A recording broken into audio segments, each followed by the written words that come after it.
Hey guys, welcome back. Thank you very much for being here. Today I'll be doing Christine Linde from The Play A Doll's House by Henrik Ibsen.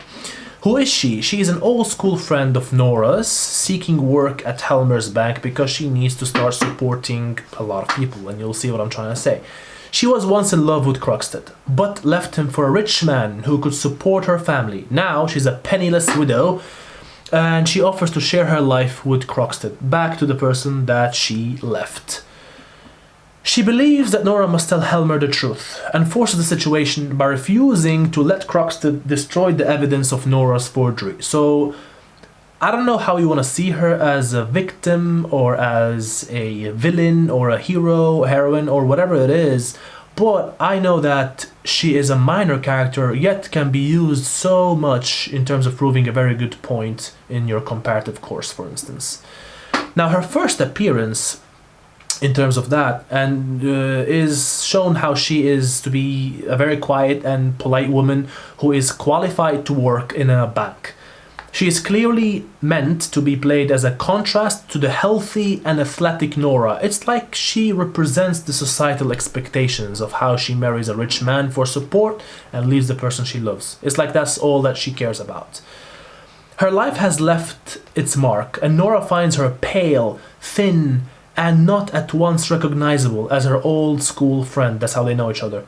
So she is physically frail, telling Dr. Rank that she has to take the stairs slowly, and is feeling the strain of overwork. The kind of typical Victorian era woman that you can think of. She talks about bereavement and poverty, and the audience may be shocked by the absence of grief for her husband, not explained for some time, which shows like how come she doesn't really grieve for him, doesn't talk about it. There is no indication that she experienced any inner conflict over her marriage of convenience. She seems not to want to talk about it. And initially, it seems Mrs. Linde's function in the play is to be a foil to the main character, Nora, with her happy marriage and her beloved children, as if like, you know, the complete opposite of what Nora could be, or the opposite, or Nora is the opposite of Linde, or what Linde could be.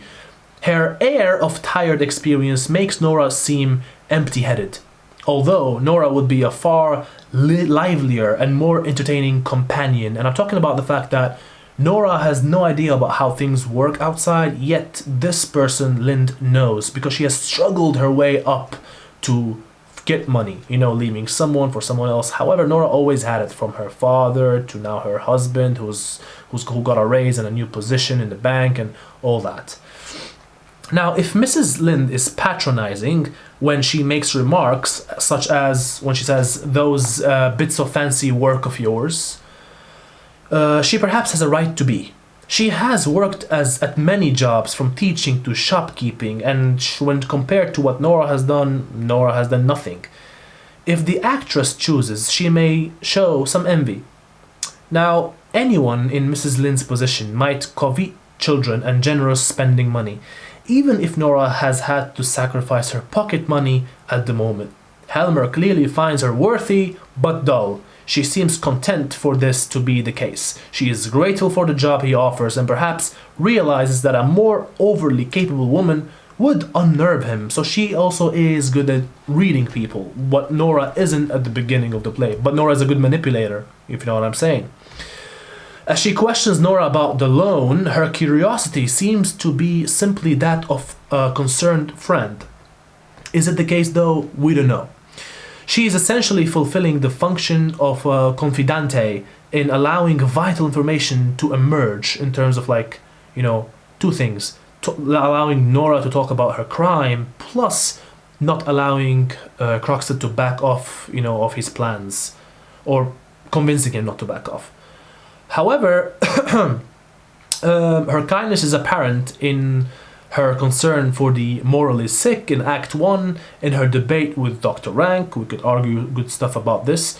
However, she also has stern moral principles. She fears Nora's naivety may lead her into a dangerous sexual situation over the loan, which she imagines is from Dr. Rank, so she sees it coming.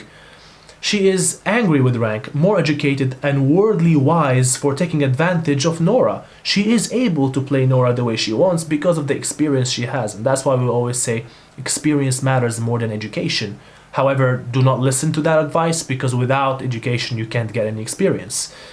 Her determination to help is strong, and she maintains that Croxton must persuade Helmer not to read his letter. But she is equally intent on learning the whole truth of the situation and plays a part in helping it to emerge so she could be regarded as a double-sided figure.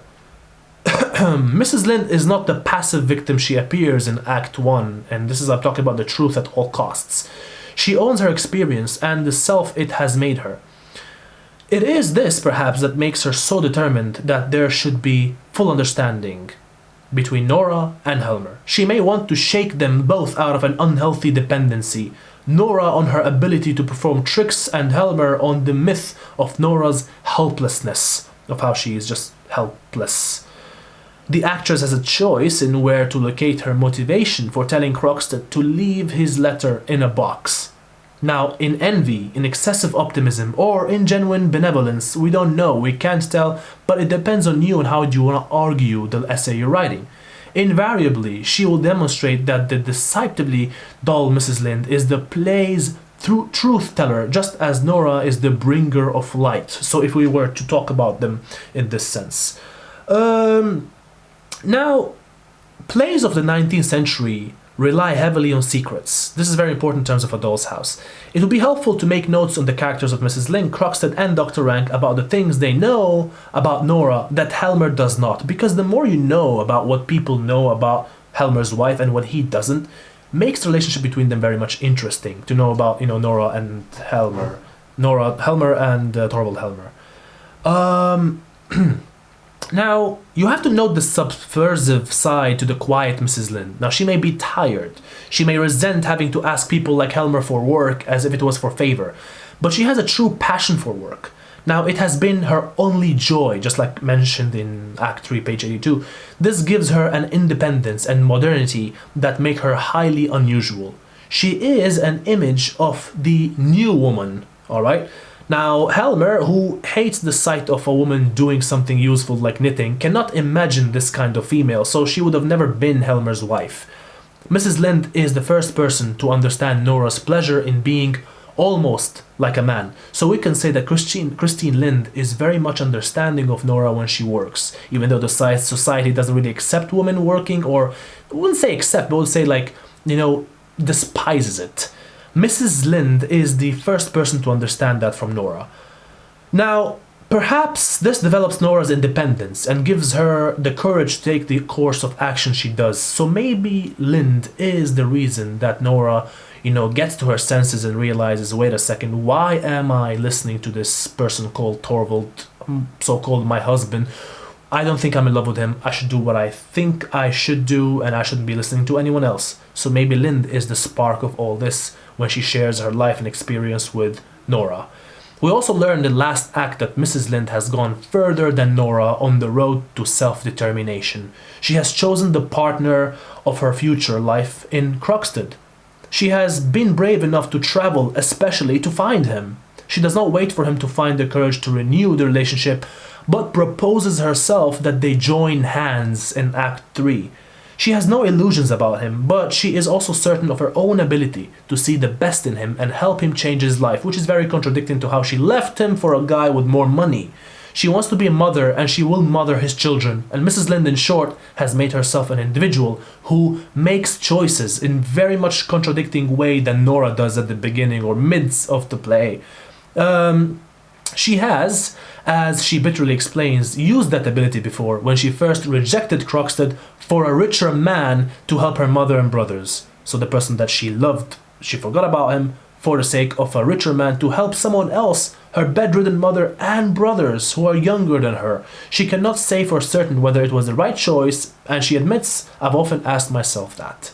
So technically speaking, there are a lot of, I would say light bulbs raised by this character, Christine Linde. Like, what do you think about her? What will you say about, is she a villain, a heroine? The light giver Nora was affected by her, fueled by her. What role does she play? Why was she created by Torvald, by Henrik Ibsen in the play itself? Think about these questions, and in case you need anything, please do not hesitate to comment down below. Thank you very much, and see you soon.